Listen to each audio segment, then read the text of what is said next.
Wala hawla wala quwwata illa billahil aliyyil azim. Terima kasih moderator acara majlis pada pagi ini. Seterusnya rakan-rakan muslimin muslimat yang dirahmati Allah. Alhamdulillah. Kita bersyukur pada Allah Subhanahu wa taala. Allah telah panjangkan usia kita dalam keadaan sihat walafiat sehingga kita menghampiri penghujung Ramadan. Dan kita pada pagi ini telah berada pada hari yang ke-23 bulan Ramadan Al-Mubarak yang penuh dengan keberkatan. Telah secepat masa berlalu hari demi hari, minggu demi minggu, dan kita berada di penghujung pengakhiran Ramadan. Alhamdulillah. Dan sebenarnya 10 akhir Ramadan ini adalah yang masa dituntut. Yang mana Nabi SAW menyatakan, Ahrau Lailatul Qadr.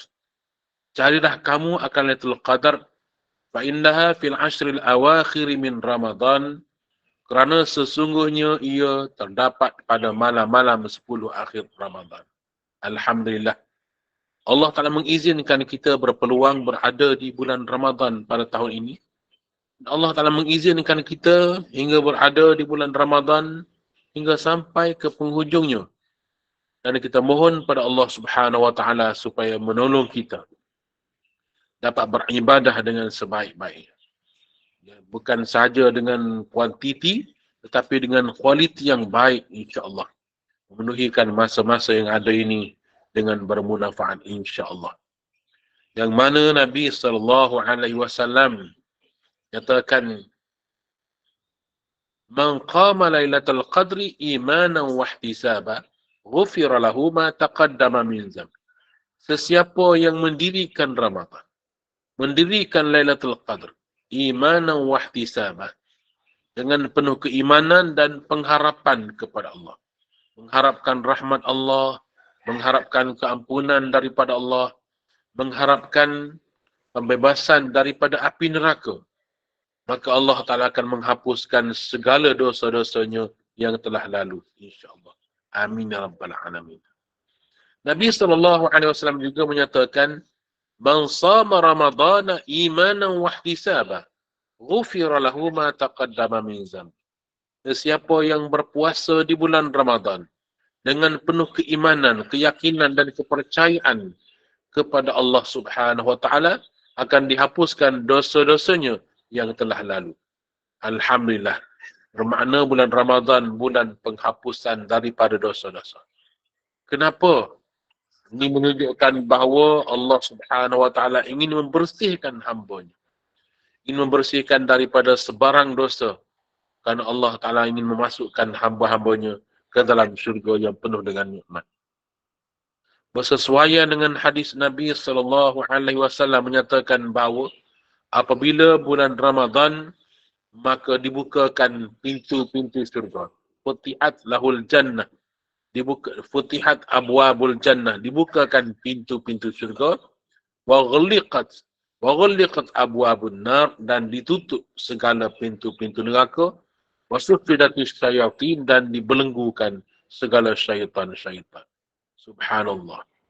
Baik, dalam membicarakan tentang beberapa golongan yang tercicir, golongan yang terlepas daripada mendapat keampunan, golongan yang tidak mendapat apa-apa faedah daripada Ramadan. Lebih-lebih lagi tak dapat apa-apa faedah dalam malam Al-Qadar yang dijanjikan dengan kebaikan melebihi 1000 bulan daripada bulan-bulan yang lain. Sebelum itu, marilah sama-sama kita menghayati apakah dia kelebihan Al-Qadar itu sendiri. Supaya kita dapat menghargainya, supaya kita dapat menghayati malam Al-Qadar itu. Sebenarnya, ini adalah satu anugerah daripada Allah Ta'ala kepada umat Nabi Muhammad sallallahu alaihi wasallam, yang mana Allah Ta'ala berikan kelebihan kepada umat-umat yang terdahulu melalui umur yang panjang, keupayaan mereka beribadah kepada Allah Subhanahu wa Ta'ala, yang mana umur umat dahulu ada yang mencapai ribuan tahun, ada yang mencapai umur mereka ratusan tahun, dan mereka berupaya beribadah kepada Allah Subhanahu wa Ta'ala puluhan tahun. umpama di kalangan mereka ada sanggup beribadah selama 60 tahun berpuasa terus menerus. Tidak berbuka walaupun satu hari. Yang ini tidak meninggalkan puasa walaupun satu hari. Itu dengan berpuasa selama 60 tahun terus menerus. Begitu juga di siang malam, di malam harinya mereka dapat beribadah pada Allah Ta'ala setiap malam selama 60 tahun. Subhanallah. Demikianlah dinyatakan dalam hadis Nabi sallallahu alaihi wasallam dalam membicarakan beberapa orang tokoh daripada kalangan Bani Israel yang mereka sanggup beribadat sedemikian. Lalu Jibril alaihissalam turun dan membacakan ayat-ayat suci Al-Quran Karim. Dalam suratul Qadr, Inna anzalnahu fi laylatil qadr. Wa ma adraka ma laylatul qadr. Laylatul qadri khairum min alfi syahr. Tanazzalul malaikatu war ruhu fiha biizni rabbihim min kulli amr. Salamun hiya hatta matla'il fajr. Sesungguhnya kami turunkan Al-Quran pada malam Al-Qadar. Tahukah kamu apakah dia malam Al-Qadar itu? Malam Al-Qadar itu terlebih baik daripada 1000 bulan daripada bulan-bulan yang lain. Yang mana turun para malaikat pada malamnya membawa urusan. Yang mana para malaikat turun bersama-sama dengan Jibril alaihissalam. Itu Ruhul Qudus. Jibril alaihissalam turun membawa urusan daripada Tuhanmu. Sejahteralah sehingga menjelangnya fajar. Subhanallah. Jadi para malaikat datang menziarahi umat Islam. Mereka menziarahi masjid-masjid, rumah-rumah dan berdoa untuk umat Islam. Lebih-lebih lagi pada mereka yang berjaga malam dengan baca Quran, dengan beribadah, berdoa dan sebagainya. Subhanallah. Mudah-mudahan kita melipat gandakan usaha kita dalam mencari Lailatul Qadar itu. Sesiapa beribadah pada malam itu akan digandakan pahalanya. Bermaknanya mendapat pahala melebihi daripada 1000 bulan daripada bulan-bulan yang lain. Yang pertama sekali, mestilah kita untuk mendapatkan Lailatul Qadar itu, hendaklah kita sembahyang di awal waktu. Lebih kurang 15 minit itu di awal waktu. Makna sembahyang maghrib jangan sampai pukul 8. Sebab kadang-kadang kita berbuka puasa, tiba-tiba kita asyik duk berbuka puasa, makan itu, makan ini, minum itu, minum ini, sehingga kan pukul 8 baru nak solat maghrib. Jangan. Apa solat di awal waktu itu penuh, mendapat pahala penuh. Maka yang terlebih baik ialah kita berbuka puasa, minum air, kemudian makan ala kadarnya, kemudian kita solat fardu maghrib dahulu. Kemudian kita selepas itu bolehlah nak sambung dengan makanan yang berat sedikit. Kemudian terus kita bergegas ke masjid ataupun di mana musalla, surau-surau ataupun solat bagi muslimat, solat di rumah dan sebagainya. Maghrib, isyak di awal waktu juga. Dan hiasilah malam itu dengan zikir, dengan baca Quran, dengan bertarawih dan sebagainya. Sebagai pengisian. Supaya ibadat sedemikian kita melakukan seumpama kita kerjakannya selama 1000 bulan. 1000 bulan daripada bulan-bulan yang lain. Subhanallah. Dapat ganjaran sehinggalah sembahyang fardu subuh pun berjamaah. Ataupun di awal waktu. Nabi SAW, sesiapa yang mendirikan solat fardu isyak secara berjamaah, bermakna dia mendapat pahala seumpama orang yang mendirikan separuh malam. Manakala siapa yang mendirikan solat fardu isyak berjamaah, kemudian solat fardu subuh juga berjamaah, dia mendapat pahala seumpama mereka yang mendirikan sepanjang-panjang malam. Alhamdulillah, jika demikian, kita melakukan demikian dengan kita berqiyamul lail, baca Quran, berzikir dan sebagainya, maka ganjaran pahala sebanyak 1000 bulan daripada bulan-bulan. Namun di sana ada mereka yang gagal mendapat keampunan Allah walaupun Ramadan telah berlalu. Ini bersesuaian dengan satu hadis yang telah kita baca pada siri pengajian kita yang lalu sebelum daripada ini. Yang mana Nabi SAW mengaminkan doa daripada malaikat Jibril alaihissalam. Jibril menyatakan bahawa celakalah bagi mereka yang mendapati Ramadan tetapi dosanya masih belum diampunkan walaupun Ramadan telah berlalu. Maka Jibril menyatakan kecelakaan besar, kerugian besar bagi mereka yang tidak mendapat keampunan pada bulan Ramadan. Padahal dia dah mendapat Ramadan. Dia telah hidup di bulan Ramadan. Tetapi dia tak mendapat apa-apa ganjaran pada bulan Ramadan. Bahkan tak mendapat keampunan dosa daripada Allah Ta'ala. Wal-ayyadzubillah yuzal. Sabda Nabi SAW, Kam min sa'im laisa lahu min siyamihi illa al-ju' wal-atash.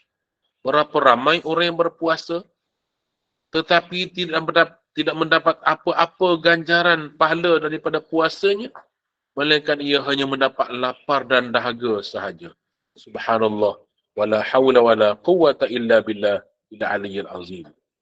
Muslimin muslimat yang dirahmati Allah, rakan-rakan yang saya kasihi sekalian. Namun ada empat golongan mereka yang paling malang, yang mereka tak mendapat kebaikan pada bulan Ramadan walaupun Ramadan berlalu. Yang pertama sekali ialah mereka yang meminum arak. Mereka yang meminum arak, mabuk arak. Allah Subhanahu wa taala tidak mengampunkan dosa-dosa mereka. Pemabuk arak, al-mudminul khamra, pemabuk arak. Yang mana mereka dengan datangnya bulan Ramadan mereka tidak mahu insaf. Bahkan mereka berterusan meminum arak dalam keadaan mabuk. Mereka tidak mahu insaf dan tak mahu bertaubat daripada dosa-dosa yang mereka lakukan. Bahkan ada sabda Nabi SAW menyatakan bahawa al-khamru ra'su kullu khati'ah. Yang mana arak itu ialah merupakan kepala bagi segala dosa-dosa. Dengan kerana seorang itu minum arak menyebabkan hilang akal. Dengan hilang akal boleh jadi dia membunuh orang, dia merompak, menyamun, memukul orang dan sebagainya. Dan boleh dikiaskan peminum arak ini dengan penagih dadah. Penagih dadah. Kerana sama-sama khayal, sama-sama mabuk dan sama-sama mereka itu hilang akal. Kalaulah mereka yang tak mendapat keampunan Allah Ta'ala, mereka yang penagih dadah, yang tidak mahu berhenti daripada ketagihannya, tidak mahu berhenti daripada tabiat mengambil dadah secara haram itu, ataupun penyalahgunaan dadah, maka mereka yang gagal daripada mendapat keampunan daripada Allah Subhanahu Wa Ta'ala. Berapa ramai orang yang penagih dadah ini, yang mereka sanggup naik ke masjid, merompak tas tangan, beg tangan muslimat yang sedang salat. Dan mereka mengambilnya dikala empunya beg itu sedang bersujud kepada Allah Ta'ala. Lihatlah video-video yang tular. Bagaimana kejadian curi berlaku di masjid. Mereka mencuri beg tangan ahli jemaah masjid dikala tuan empunya sedang bersujud kepada Allah. Betapa dahsyatnya, betapa tegamaknya mereka. Betapa tidak berperi kemanusiaan, betapa tidak takutnya kepada Allah, dan berbagai-bagai lagi dapat kita ungkapkan. Betapa mereka ini tidak ada langsung takutkan Allah Subhanahu Wa Ta'ala. Apatah lagi untuk bertaubat kepada Allah. Misalnya seorang penagih dadah, misalnya seorang pemabuk arak. Begitu juga. Di bulan Ramadan mereka menghabiskan wang dengan membeli arak. Mereka tidak akan berderma kerana mereka inginkan uang. Kerana mereka mabuk arak. Mereka tak nampak kebajikan-kebajikan yang dinyatakan oleh Nabi sallallahu alaihi wasallam. Bersedekah di bulan Ramadan adalah sedekah yang terbaik. Berinfak di bulan Ramadan, infak yang terbaik. Bagaimana orang yang tidak waras pemikirannya berfikir untuk berbuat kebaikan, sedangkan mereka sendiri memburu kejahatan dan memburu keburukan. Allahumma, ya Allah, ya Tuhan kami, lindungilah kami, lindungilah ahli keluarga kami daripada terlibat dengan ketagihan dadah, arak dan sebagainya. Ya Allah, ya Rahman, ya Rahim, peliharalah kami daripada terjebak, daripada perkara-perkara yang memusnahkan. Amin ya Rabbal Alamin. Betul sahabat, sidang penonton, pendengar yang saya kasihi sekalian. Peminum arak yang mana mereka tidak mahu bertaubat kepada Allah Ta'ala. Mereka tidak mahu menginsafi atas kesalahan-kesalahan dan mereka tidak mahu berjanji dengan Allah Ta'ala untuk meninggalkan keburukan itu. Maka antara mereka ialah mereka yang gagal. Mereka gagal mendapat keampunan daripada Allah. Sedangkan Allah membukakan pintu taubat seluas-luas. Allah membuka pintu rahmat seluas-luasnya. Allah Subhanahu Wa Taala memberikan tawaran yang begitu hebat di bulan Ramadan, namun mereka tidak nampak kebaikan itu. Golongan yang kedua ialah golongan yang terlepas ataupun malang yang tak mendapat keampunan Allah di bulan Ramadan ataupun sekalipun telah datangnya Lailatul Qadar. Ialah mereka yang menderhakai ibu. Mereka menderhakai ibu bapa. Tahukah mereka bahawasanya ibulah yang mengandungkan mereka? Ibulah yang melahirkan mereka dengan serba kepayahan demi kepayahan. Ibulah yang membesarkan mereka, menyusukan mereka. Tiba-tiba mereka tergamak menderhakai ibu itu. Tergamak menderhakai bapanya sendiri. Bermakna golongan yang menderhakai ibu bapa juga terlepas daripada mendapat keampunan daripada Allah. Selagi mana tidak mendapat keredaan daripada ibu. Ridallah fi ridal walidain wa sakhtullah fi sakhtil walidain. Keredaan Allah terdapat pada keredaan ibu bapa. Dan kemurkaan Allah mengikut kemurkaan ibu bapa.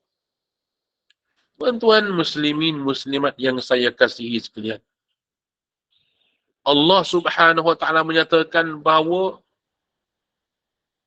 Allah Subhanahu Wa Taala memerintahkan supaya jangan menyekutukan Allah dengan sesuatu. Wa qada rabbuka alla ta'budu illa iyyah. Allah Ta'ala dah buat ketetapan.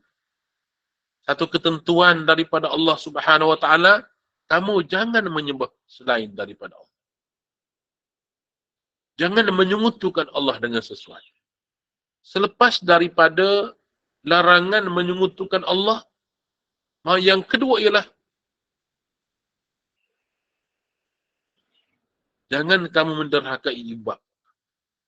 Wa qada rabbuka alla ta'budu illa iyyah wa bil walidaini ihsana. Yang kedua yang besar sesama makhluk ialah amalan yang paling besar sesama makhluk ialah perintah daripada Allah Ta'ala supaya menghormati ibu bapa. Bil walidaini ihsana. Dengan kedua ibu bapa kamu, akan berasa ihsan. Belas kasihan kepada mereka. Pandang mereka dengan pandangan kasih sayang. Lihat mereka dengan pandangan ihsan. Berbuat baik daripada jiwa. Jangan ada sebarang rasa jijik pada ibu bapa. Jangan ada rasa mencemuh dan membenci ibu bapa. Kerana itu perintah daripada Allah. Apatah lagi mereka menderhakai ibu bapa. Dah pasti ia akan ditolak segala amalan. Tidak akan diterima oleh Allah Ta'ala. Bahkan dibalakan oleh Allah Ta'ala, hati mereka menjadi keras. Dan tidak mahu bertunduk sujud kepada Allah Subhanahu. di golongan yang kedua ini, Allah Subhanahu wa taala memurkai mereka. Yang mana al-jannatu tahta aqdamil ummahat. Syurga itu di bawah tapak kaki ibu. Ini menunjukkan bahawa bahawa besarnya ketaatan kepada kedua ibu bapa. Maka bagi mereka menderhakai ibu bapanya, mereka juga terlepas daripada mendapat keampunan daripada Allah. Mereka terlepas daripada mendapat kelebihan Lailatul Qadar. Walaupun Ramadan berlalu, walaupun Lailatul Qadar berlalu, namun dosanya masih belum diampunkan oleh Allah Subhanahu wa taala selagi mana ia tidak bertaubat dan tidak kembali taat pada kedua ibu bapa. Golongan yang ketiga yang tidak mendapat kelebihan Lailatul Qadar ialah mereka yang memutuskan silaturahim. Ar-Rahim ialah salah satu daripada nama Allah. Dan Rahim juga digelar sebagai ataupun diberi nama tempat kandungan. Ibu mengandungkan anak-anak dalam rahim. Membesarkan anak-anak dalam rahim. Dalam rahim yang sama, kita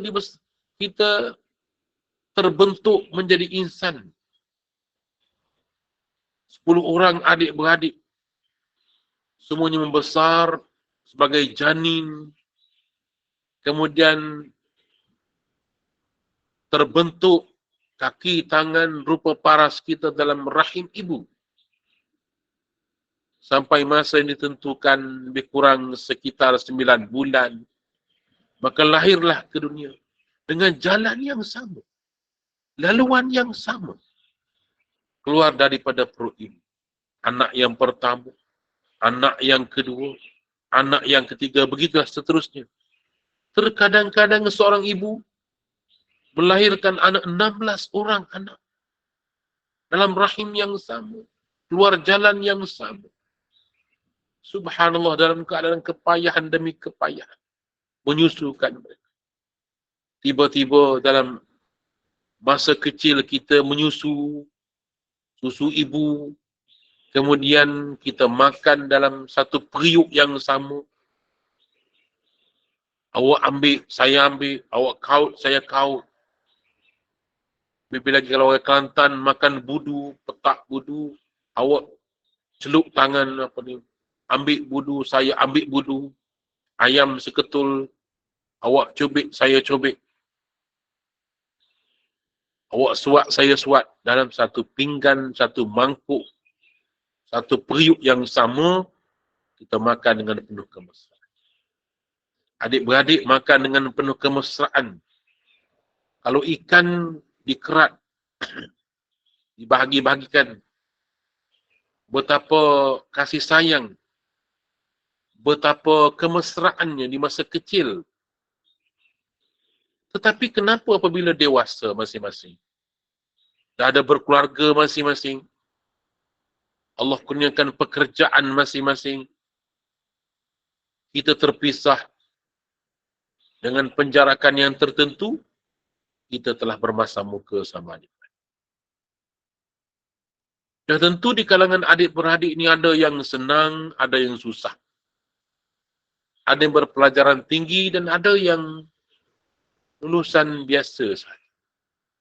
Kerja kampung, ada yang bekerja sebagai kerja kerajaan, ada yang berniaga, ada yang bertani. Tapi kenapa dalam keadaan demikian kita telah melupai bahawa kita sebenarnya lahir daripada rahim yang sama. Ibu yang sama melahirkan kita. Tiba-tiba kita putuskan silaturahim yang terjalin. Ketahuilah bahawa rakan-rakan dan pendengar sekalian, ada menyatakan bahawa bila lahirnya seorang anak, satu parut akan berbekas pada perut ibu ataupun rahim. 2 orang anak dilahirkan, 2 parut yang melekat pada rahim ataupun pada perut. 5 orang anak, 5 parut yang melekat, yang berbekas sebagai kandungan anak. betapa peritnya melahirkan. Tiba-tiba macam mana anak-anak boleh lupakan adik-beradiknya sendiri dengan memutuskan silaturahim. Ingat satu amaran daripada Allah. La yadkhulul jannata man qati'. Tidak akan masuk syurga orang yang memutuskan silaturahim. Ada lagi dalam hadis menyatakan bahawa sesiapa inginkan rezekinya diluaskan, umurnya dipanjangkan, hubungkan silaturahim.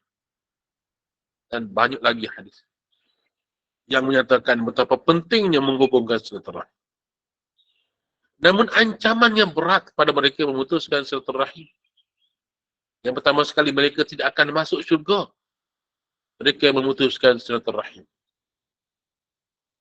Begitu juga mereka yang memutuskan silaturahim bermasa muka adik-beradik. Mereka tidak akan mendapat keampunan Allah Subhanahu wa ta'ala. Kerana mereka tidak mengenang budi. Dah tentu ibu tidak menyukai perbalahan berlaku daripada adik-beradik, anak-anaknya. Dah tentu permusuhan antara adik-beradik akan menyedihkan ibu. Dah tentu ibu telah menasihati mereka supaya berdamai, namun mereka tidak mengindahkan. Dalam masa yang sama, mereka juga telah menderhakai ibu. Bermakna mana-mana mereka yang bermusuhan adik-beradik, bermasa muka, memutuskan silaturahim, maka sebenarnya mereka telah gagal mendapat rahmat Allah. Mereka telah gagal mendapat keampunan daripada Allah Subhanahu wa ta'ala di bulan yang suci ini. Yang keseluruhannya Allah Ta'ala menawarkan keampunan dan pembebasan daripada api neraka. Subhanallah, wala hawla wala quwwata illa billahil aliyyil. Golongan yang keempat ialah mereka yang bermusuh-musuhan sesama muslim. Tidak bertegur sapa dengan saudara-saudara yang sesama Islam. Yang mana Nabi SAW menyatakan, La yahillu li muslim ay La yahillu li muslim an yahjur aqahu fawqa salasati ayyam. Tidak halal bagi seorang muslim bermasa muka dengan saudara Islam, dengan saudaranya di sini sesama Islam. Yang dia bukan silaturahim. Yang tadi silaturahim itu adik-beradik kita. Kakak, abang, adik. Tapi ini dengan jiran kita ataupun orang Islam yang lain, rakan-rakan kita. Tidak halal mereka bermasa muka. Fauqa salasati ayyam, lebih daripada 3 hari. Kenapa diberi tempoh sehingga 3 hari? Kebiasaannya bila seorang nak marah, maka dia akan dapat berfikir dengan waras setelah diberi tempoh selama 3 hari. Kalau jadi hari pertama dia rasa nak marah lagi, tak apa, Islam bagi tempoh. Hari yang kedua masih lagi berkecil hati dan rasa nak marah, Islam bagi tempoh lagi 1 hari lagi. Kalau dah 3 hari masih tak reda-reda, kemarahan kamu bukan kerana tidak berpuas hati, tetapi kerana nafsu. Kerana kamu dipengaruhi oleh syaitan. Kerana kamu tidak mengasihi agama. Kerana kamu tidak mengasihi saudara kamu. Lihat bagaimana Nabi SAW menyatakan, Al-Muslimu lil-Muslim, Al-Mu'minu lil-Mu'min, Kal-Bunyan, Yashuddu ba'duhu ba'd. Orang mukmin dengan mukmin yang lain. Orang Muslim dengan Muslim yang lain. Mereka bagaikan sebuah bangunan yang kokoh. Saling menguat antara satu sama lain dengan ikatan yang kuat. Bermakna jika sebuah bangunan yang begitu kokoh saling berpegang antara satu sama lain, bangunan itu akan teguh. Bangunan itu akan utuh kuat selama-lamanya. Tetapi apabila dia ada kesan-kesan retak, bangunan itu telah ada kesan-kesan retak, lambat laun dia akan tumbang dan runtuh. Begitu jugalah dalam masyarakat Islam. Seandainya berlaku perbalahan, bermasa muka, berminggu-minggu, berhari-hari tidak bertegur sapa. Bukan malangnya jika bertahun-tahun tidak bertegur sapa. Musuh akan dapat menguasai mereka. Masyarakat Islam akan runtuh. Masyarakat Islam akan dikuasai oleh musuh. Masyarakat Islam akan lemah kerana hasil daripada perbalahan masa muka dan sebagainya. Maka 4 golongan ini. Yang pertama sekali pemabuk arak. Yang kedua penderhaka kepada ibu. Yang ketiga ialah memutuskan silaturahim. Yang keempat bermusuhan sesama Islam. Ini 4 golongan yang malang. Yang mereka tidak akan mendapat kelebihan Lailatul Qadar. Yang Allah menjanjikan kelebihan Lailatul Qadar itu ialah ghufira lahu ma taqaddama. Allah menghapuskan seluruh dosa-dosanya. Subhanallah. Keampunan merupakan satu perkara yang sangat hebat. Yang mana orang lain tak dapat menghapuskan dosa. Melainkan hanya Allah sahaja yang menghapuskan dosa. Wa man yaghfiru dzunuba illa Allah. Siapa lagi yang dapat menghapuskan dosa selain daripada Allah? Tidak ada. Lihat bagaimana agama-agama lain. Kepercayaan mereka sangat dahsyat. Umpamanya Syiah. Pengikut-pengikut Syiah. Mereka mempercayai bahawa menyiksa diri pada 10 Muharram ataupun hari Karbala itu penghapusan daripada dosa. Mereka melukakan badan mereka, melukakan mereka dengan pedang, dengan sabit, dengan kaca, hingga berlemuran darah yang kononnya mereka mendapat keampunan daripada itu. Sebenarnya satu kesesatan yang nyata. Allah Ta'ala tidak pernah memerintahkan demikian, melukakan badan dengan tujuan menghapuskan dosa. Tidak. Begitu juga ada kepercayaan yang mereka terpaksa, mereka diminta berjalan di atas bara api yang merah menyala. Yang kerana menghapuskan dosa. Juga menyiksa diri. Bukan sahaja tidak mendapat keampunan daripada Allah. Mereka juga mendapat kemurkaan daripada Allah. Maka bersyukurlah kepada Allah Ta'ala kerana kita dapat hidayah Islam ini. Yang tak perlu melukakan diri. Tak perlu menyiksakan diri. Bahkan dengan hanya mengadah tangan, Allahumma ghfirli zunubi wali wali. Ataupun tak mahu angkat tangan. Kita hanya menyatakan astaghfirullahalazim. Astaghfirullahalazim. Kita hanya menyatakan Allahumma ghfirli zunubi wali wali. Beberapa patah perkataan saja Allah menghapuskan dosa-dosa kita. Ataupun dengan kita berpuasa di bulan Ramadan. Dengan kita berqiyamul lail di malam hari di bulan Ramadan. Dengan kita beribadah di bulan Ramadan. Malam Al-Qadar. Allah Ta'ala hapuskan seluruh dosa-dosa. Alam ya'ni lilladzina aman. An takhsha'a qulubuhum li zikrillah. Allah Ta'ala nyatakan, tak sampai masa lagikah kamu wahai orang beriman. Tak sampai masa lagikah kamu nak khusyuk hati kamu untuk mengingati Allah Subhanahu Wa Ta'ala. Allah Ta'ala bertanya kepada orang beriman. Adakah belum sampai masa lagi untuk kamu khusyuk kepada Allah Ta'ala? Bermakna Allah Ta'ala bagi tempoh, zaman muda telah berlalu, kamu masih belum lagi khusyuk kepada Allah. Kamu masih lagi suka kepada hobi, kegemaran kamu itu. Berlalu zaman remaja, masuk zaman dewasa. Dewasa pun kamu masih belum ingatkan Allah. Hati kamu masih belum lagi khusyuk pada Allah Ta'ala. Masuk zaman tua. Zaman warga emas. Namun jika kamu masih belum lagi ingatkan Allah Ta'ala, bila lagi kamu ingin ingatkan Allah? Khusyuknya hati kamu ingatkan Allah. Allah Ta'ala bertanya. Maka sampai masanya. Golongan muda jangan nanti tua untuk beribadah. Kerana ramai orang muda yang mati pada zaman. Orang dewasa jangan tunggu warga emas baru nak bertaubat beribadah. Kerana ramai orang dewasa yang meninggal dunia di awal usia. Berbagai-bagai penyakit Terkadang-kadang penyakit biasa-biasa saja, demam, selsema, lelah, tiba-tiba dia ke hospital, ditidurkan dan mati sekali. Astaghfirullahaladzim. Tuan-tuan muslimin, muslimah yang dirahmati Allah. Begitu juga orang tua. Masih ramai yang tidak mahu belajar agama. Sedangkan mereka telah berada di usia senja.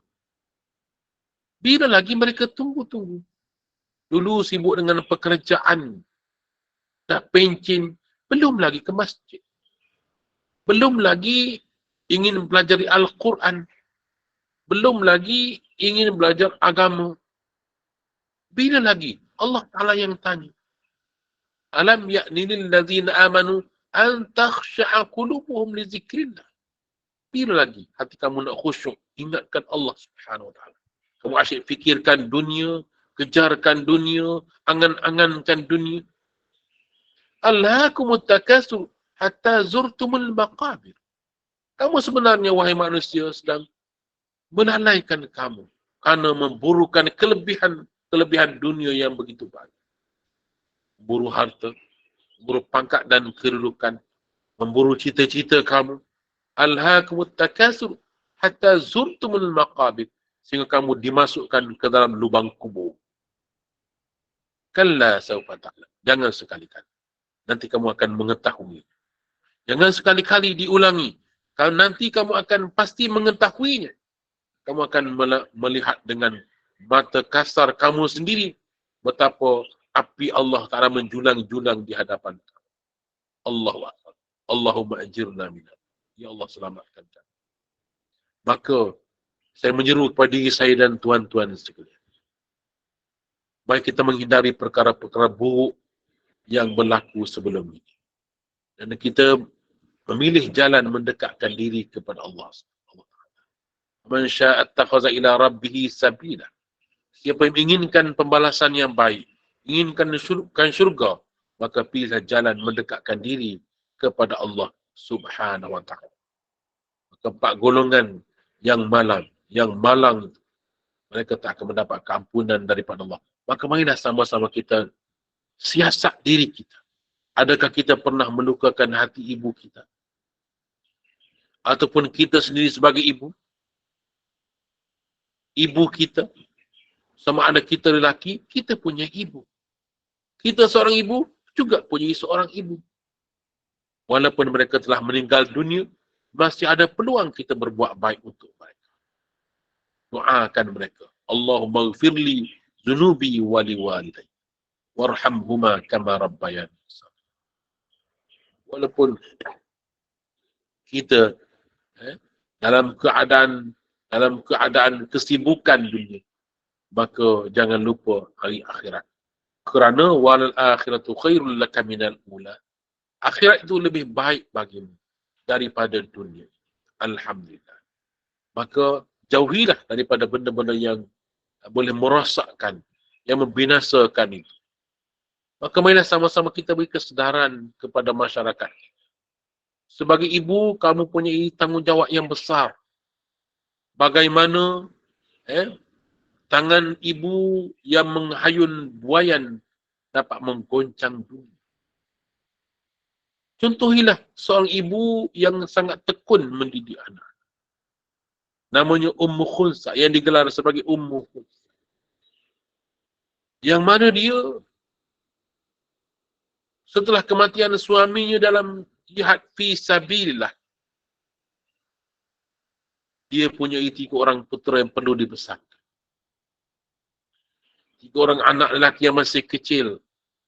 Dan dia nekat tidak mahu berkahwin lagi kerana dia ingin membesarkan puteranya, mendidiknya dengan keberanian, kepahlawanan dan berbakti kepada agama.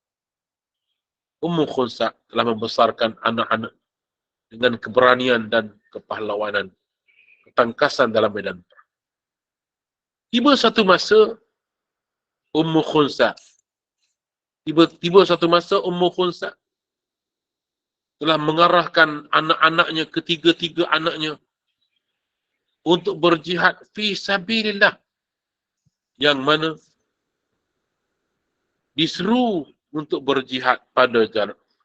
Dia telah menghantar ketiga-tiga puteranya untuk berjihad fi sabilillah.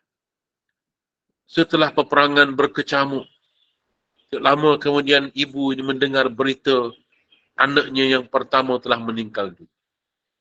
Gugur syahid. Sambil tersenyum, ia menyatakan Alhamdulillah. Tidak lama kemudian sampai pula berita kepadanya, anaknya yang kedua juga telah gugur syahid. Dengan senyum dan bergembira, ia menyatakan Alhamdulillah. Tiba-tiba sampai berita kepadanya, anak yang ketiga juga telah gugur syahid. Dia menyatakan Alhamdulillah. Tiba-tiba ia menangis. Agak lama dia menangis. Lalu ditanyakan kepadanya, kenapa ibu? Jikalau kami sampaikan berita anak ibu yang pertama, yang kedua telah gugur syahid, ibu tersenyum dan memuji-muji Allah. Tapi kenapa anak yang ketiga ini, ibu menangis bila mendengarkan kematian mereka? Wahai saudara, aku memuji-muji Allah dan bersyukur kepada Allah. Kerana anak yang kudidik selama ini membuktikan kecintaan pada Allah dan Rasul mengatasi segala-gala. Ia telah mengorbankan dirinya fi sabilillah. Aku berbangga kerana itu. Aku memuji-muji Allah kerana dua orang puteraku telah mati syahid. Namun anakku yang ketiga telah gugur syahid. Apabila aku mendengarkan berita itu, aku menangis kerana tidak ada lagi anak puteraku yang ingin dapat aku hantar untuk berjihad fi sabilillah selepas ini. Kerana ketiga-tiga puteraku telah gugur syahid pada jalan Allah. Subhanallah. Wahai ibu sekalian, ambillah semangat Sri Kandi Islam ini yang begitu gigih mendidik anak-anak, menjadi anak yang saleh dan saleh. Oleh itu, marilah sama-sama kita bermuhasabah dalam baki Ramadan yang masih ada ini. Dan kita percaya insya-Allah Lailatul Qadar belum lagi benar. Dengan kita ada kesungguhan, dengan kita mengharapkan Allah Ta'ala mengampuni dosa-dosa kita. Semoga kita menjadikan orang yang bersih sebagaimana baru dilahirkan daripada perut ibu kita, insya-Allah. Amin ya rabbal alamin. Sekali itu tazkirah saya untuk pagi ini, untuk diri saya dan rakan-rakan semua. Mudah-mudahan manfaat untuk kita semua. Sekian billah taufiq hidayah. Wassalamualaikum warahmatullahi wabarakatuh.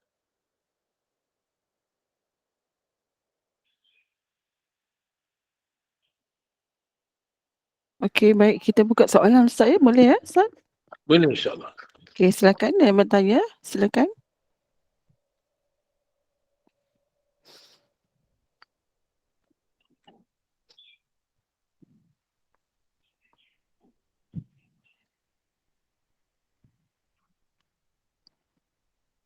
Tak ada yang bertanya. Agaknya semua dah jelas. Ya, insya-Allah. Semua dah banyak ilmu dah. Atau ada yang sedang nak kumpul fikir apa yang nak dia tanya kot. 3 minit kita bagi peluang. Assalamualaikum Ustaz. Waalaikumsalam.